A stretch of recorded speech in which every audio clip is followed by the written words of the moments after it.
আমার মা আমাকে একবার কানে কানে একটা কথা বলেছিল। ফিস ফিস করে বলেছিল, যাতে কেউ শুনতে না পায়। আমার কানটাকে টেনে কাছে এনে মা বলেছিল, কাউকে বলবি না তো? আমি বললাম, কি? আগে বল, বলবি না? আমি বললাম, না, বলবো না। মা বলল, দুর্গার কটা হাত? আমি বললাম, 10টা। মা বলল, কোনো দিন দুর্গার 10টা হাত ছিল না। প্রথম দিন 2টো ছিল, তারপর 3টে হলো, তারপর 4টে হলো। এভাবে কি একটার পর একটা হাত গজায় কারো? তুই তো 2টো হাত নিয়ে পৃথিবীতে এসেছিস, তোর কি কোনো দিন 4টে হাত হবে? দুর্গার হাত প্রথমে 2টো ছিল, আজও 2টো আছে। 100 বছর পরেও 2টো থাকবে। মা যেদিন কথাটা ফিসফিসিয়ে বলেছিল, সেই ফিসফিসানোর বয়স 100 বছর না হলেও 50 হলো। মাকে কথা দিয়েছিলাম, কাউকে বলবো না। বলিনি, আজ লিখলাম। আমার মা পাবনা থেকে পালিয়ে আসা একটি মেয়ে, যে কিনা সীমান্ত পেরোনোর সময় বাবার সঙ্গে বমাল ধরা পড়ে ত ত করে জিজ্ঞাসা করেছিল রাইফেলধারীকে, তোমরা এবারে তুলসী লাগাতে দেবে তো? সেটা ছিল কোজাগরির আগে। দীপাবলিতে কোনো দ্বীপ জ্বলেনি সেবার। আমার মা স্কুল কলেজে যায়নি কোনো দিন, কিন্তু গীতার একটি অধ্যায় রোজ পুকুরে ডুব দিয়ে উঠে ভিজে কাপড়ে বলতে বলতে তুলসী গাছে জল দিত। 50 বছর আগে মায়ের কথাটা হুবহু মনে পড়ছে আজ। দুর্গার 10 হাত ছিল না কখনো, আজও নেই। ফিসফিস করে নয়, এসপ্ল্যানেডে দাঁড়িয়ে মাইকে মাইকে বলতে ইচ্ছে করছে মায়ের কথাটা।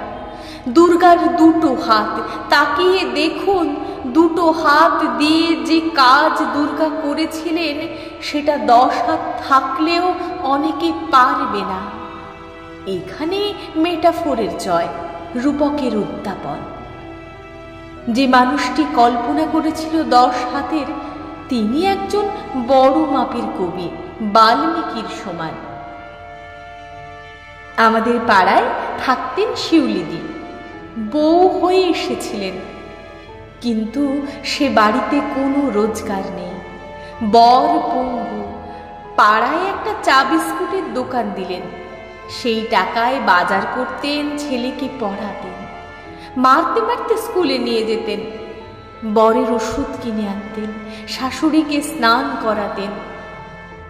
দোকান বড় হলো, এক ঘরের বাড়ি বানালেন। বর মারা গেল, ছেলে হায়ার সেকেন্ডারিতে স্টার পেল, ছেলেকে ডাক্তারি পড়ালেন। ছেলে এখন কলকাতায় প্রতিষ্ঠিত চিকিৎসক। এই শিউলিদির যদি 10 হাত না থাকে, তো কার 10 হাত আছে? এই শিউলিদিকে যদি আমি দুর্গা বলতে না পারি, তাহলে মাটির দুর্গাকে সারা জীবন প্রণাম করে কি হবে? আমার কাছে শিউলি মানে শরৎ নয়, আমার কাছে শিউলি মানে চা বিস্কুটের দোকান চালানো শিউলিদি। যে মেয়েটি কাঁখে ছেলে নিয়ে মাথায় 8টা ইট নিয়ে প্রমোটারের বাড়ি বানাচ্ছে, সে কি দুর্গা নয়? যে মেয়েটি গ্রাম থেকে উড়ে গেল সেদিন ওয়াশিংটন ডিসি নাসায় বিজ্ঞানী হিসেবে যোগ দিতে, সে যখন 2 দিন বাদে গ্রামের বাড়িতে ফিরবে ছুটি নিয়ে, তাকে দেখার জন্য বেশি ভিড় হবে, সে কি দুর্গা নয় বলে, নাকি দুর্গা বলে? কল্পনা চাওলা যখন মহাকাশ থেকে ছাই হয়ে ঝরে পড়েছিল, তখন কি মনে হয়নি, আহারে একটা দুর্গা ছাই হয়ে গেল? তারপর দেখলাম সেই ছাই থেকে আরো নতুন দুর্গা বেরিয়ে এলো।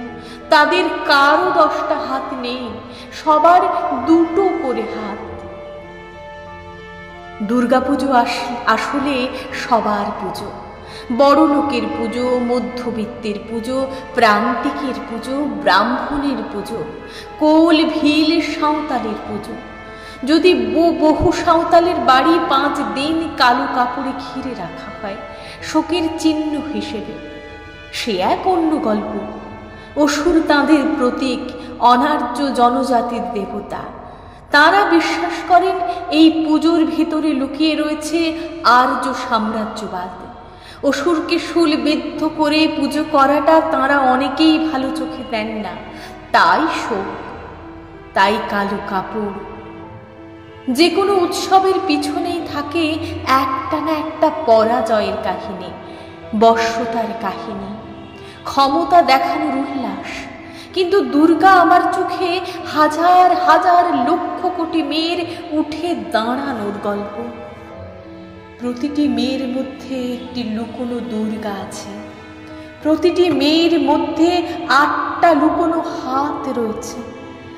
এক একটা করে সেই হাত বের করে নিয়ে আসার নাম দুর্গা পুজো, আর সেই পুজোর গন্ধের নাম শিউলি।